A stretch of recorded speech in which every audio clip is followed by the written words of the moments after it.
أعوذ بالله من الشيطان الرجيم.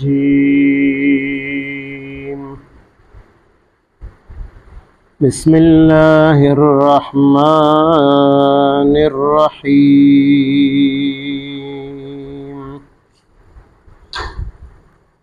ألم يروا كم أهلكنا من قبلهم من قرن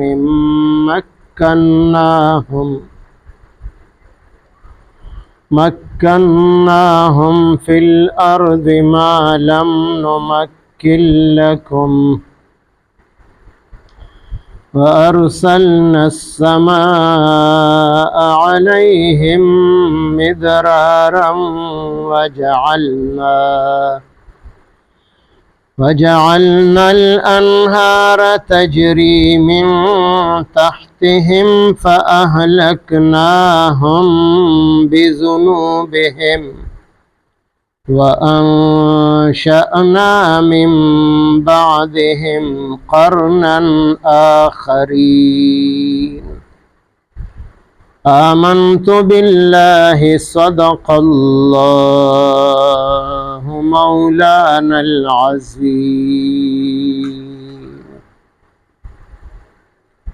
سورة انعام سپارہ آیت نمبر 6.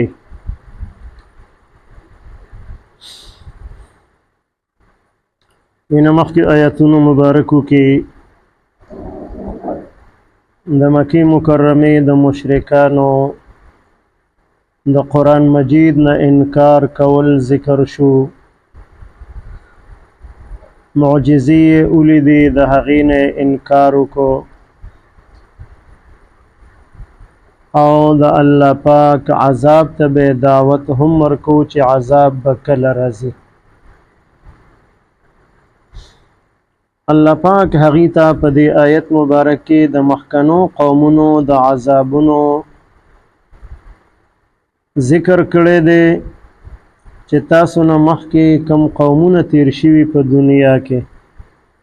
په هغې باندې الله پاک مختلف قسمه عذابونه نازل کړي او د مکې مکرمې مشرکان مختلفو اطرافو ته به په تجارتي سفر باندې تلل، په لار کې به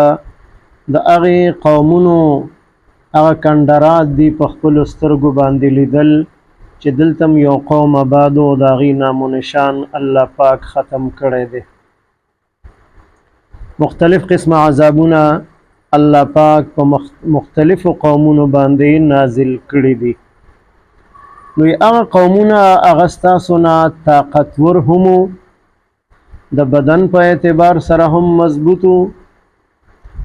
او د مال په اعتبار سره هم ستاسو نه طاقتورو او هغې مالدارو ستاسو نه،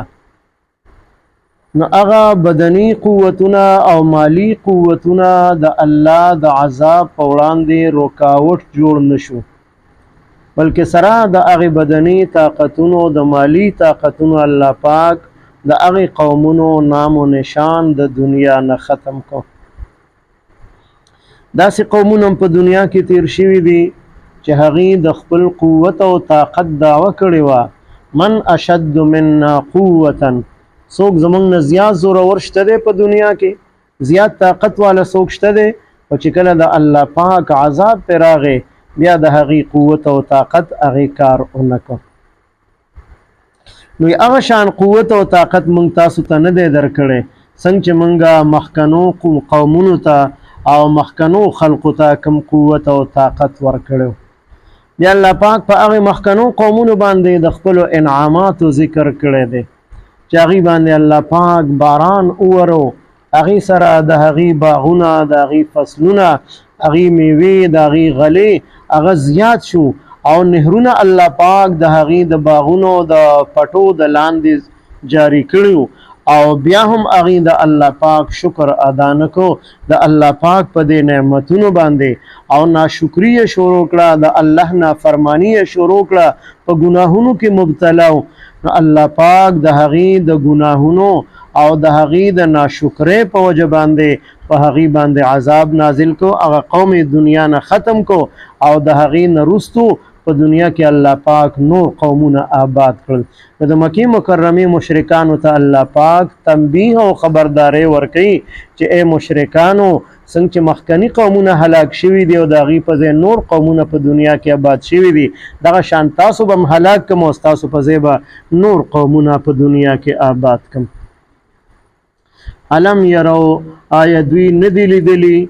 کم اهلکنا چې څومره هلاک کړي دي مونږه من قبلهم مخکې د دوی نه من قرن امتونه قرن ډلو ته هم ویلی شي امتونو ته قومونو ته هم ویلی شي داسې قوم او داسې خلق چې هغه په یو زمانه کې موجود دي نو د هغې دپاره قرن لفظ استعمالیږي او قرن لفظ د 100 کالو دپاره د صدې دپاره استعمالیږي. رسول الله صلی الله علیه وسلم یو ماشوم ته دعا وکړله چې الله پاک د تا ته د یو قرن برابر عمر درکړي وی هغه پوره 100 کاله په دنیا کې ژوند دی. او بل یو صحابي ته نبی علیه السلام پیشنګویي کړې وه چې ته به یو قرن په دنیا کې ژوند دی نو هغه هم پوره 100 کاله ژوند دی نو قرن د 100 کالو دپاره هم راځي او خو دې ځای کې قرن په معنی د امت او د قوم دی چې څومره قومونه څومره ډلې هغه موږ هلاک کړي دي په دنیا کې نو دوی هغه لیدلي نه دي لیدلي خو دوی نه خو د هغې هغه وران کنډرات هغې لیدلي نو تاسو د هغې نه نتیجه اخذ کړئ د هغې نه عبرت واخلئ د الله پاک نافرماني پرېږدئ. وی داسې قومونه هم هلاک کړي دي مکناهم چې موږ قوت او طاقت ورکړی او هغوی ته فی الارض په ځمکه کې بدني قوت هم ورته الله پاک ورکړی او مالی قوت ورته هم الله پاک ورکړی داسې طاقتور خلق وو چې هغوی به غرونه تراشل په هغې کې به ځان له کورونه جوړول او دا به ویل چې په دې غرونو کې موږ ځان له کوم کورونه جوړو د الله د عذاب نه موږ په دې کې ځان بچ کو او چې کله په د الله عذاب راغې د غرونو هغه مضبوط کورونه هغه هم د دې د عذاب دپاره رکاوټ جوړ نشو هغې کې بچ نشو. نو هغې خلقو ته موږ دومره لوی قوت او طاقت ورکړی ما دومره مقدار قوت او طاقت لم نمکن لکم چې موږ قوت او طاقت نه دی درکړی تاسو ته چې څنګه مخکنو قومونو ته کم قوت او طاقت ورکړی شوی نو هغه شان قوت او طاقت خو الله تاسو ته نه دی درکړی نو چې هغه خلق هلاک کړي دي نو ستاسو هلاکول او په تاسو عذاب راوستل دا الله پاک ته څه ګران نه دي. وارسلنا السماء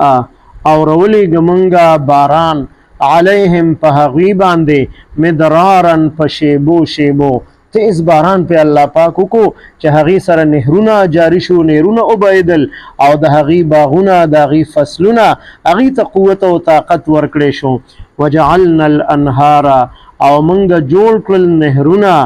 تجری چې جاری و بهدل من تحتهم لاندې د هغې د باغونو نه داسې نهرونه ورته جاري کړل چې هغې به خپلو باغونو ته د هغې نه اوبه ورکولې خپلو فصلونو ته به اوبه ورکولې میوې به ډېرې کېدې غلې به ډېرې کېدې خو ناشکري یې وکړه د الله پاک د دغه نعمتونو شکر یې ادا نه کړ ایمان یې را نه وړه. فاهلکناهم نو موږ هلاک کړل هغوی لره بذنوبهم په وجه د ګناهونو د دوی چې کوم قوم باندې الله پاک عذاب را لیږي عذاب پې نازلوي نو دا د هغې د اعمالو نتیجه وي څنګه چې قرآن مجید کې بل ځای کې الله پاک فرمایي ظهر الفساد فی البر والبحر بما کسبت ایدی الناس چې په وچه ځمکه باندې او یا په سمندر کې فساد پیدا کیږي عذاب الله پاک را لیږي نو دا په څه وجه باندې بما کسبت ایدی الناس د خلقو د ګناهونو په وجه باندې او دغه ګناهونه چې کله یو خاص مقدار ته ورسیږي الله پاک مهلت ورکوي چې کیدای شي د خلق توبه وباسي د دې ګناهونو نه او دا جرمونه او دا ګناهونه پرېږدي د الله نافرمانۍ پرېږدي او چې کله د الله پاک نافرمانۍ کې یو حد کراس کې نو بیا د الله پاک قهر او غضب په جوش کې راشي او عذاب په نازل کې هغه ټول قوم د دنیا نه ختم کی. فاهلكناهم بذنوبهم نو منګه هلاک کړل دوی لره په وجه د ګناهونو د دوی. او دغه کوم عذاب چې الله پاک را اولیږي نو الله پاک فرمایي چې دا د دې د بعضی جرمونو او د بعضی ګناهونو سزا ده. د ټولو ګناهونو دا سزا نه ده، دا د آخرت د سزا یو جلک او نمونه الله پاک خلقو ته ښیي، نافرمانه خلقو ته چې تاسو د الله د نافرمانۍ نه صبر نشوې، د الله نافرماني پرې نه ښودله، نو دا خو دنیا عذاب د دې نه زیات عذابونه په قبر کې او په آخرت کې هم شته. نو هغه خلق الله پاک هلاک کړل د هغې د ګناهونو په وجه باندې. وانشأنا او منګه پیدا کړل، منګه راوستل من بعدهم رستو د هغینا قرنا آخرین نور خلق، نور جماعتونه، نور ډلې، نور قومونه الله پاک په دې ځمکه باندې آباد کړل چې یو قوم د دنیا نه الله پاک رخصت کی نه د هغې په ځای باندې الله پاک بل قوم آباد کی. الم یرو آیدی ندی لیدلی کم اهلکنا چې څومره هلاک کړي دي مونږه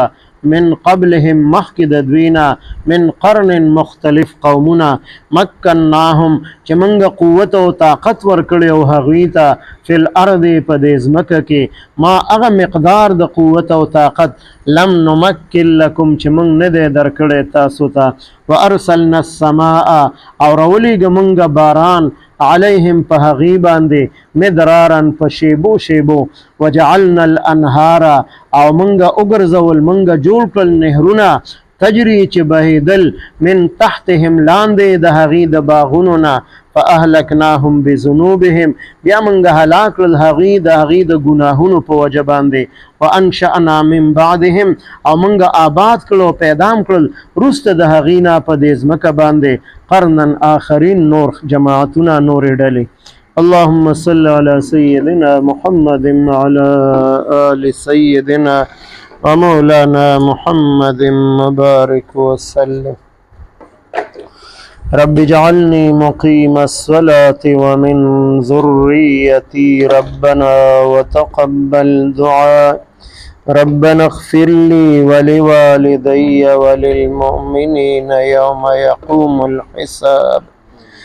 ربنا اغفر لنا ولإخواننا الذين سبقونا بالإيمان ولا تجعل في قلوبنا غلا للذين آمنوا ربنا إنك رؤوف رحيم. ربنا هب لنا من أزواجنا وذرياتنا قرة أعين واجعلنا للمتقين إماما. وصلى الله تعالى على خير خلقه محمد وعلى آله وأصحابه أجمعين. آمين برحمته.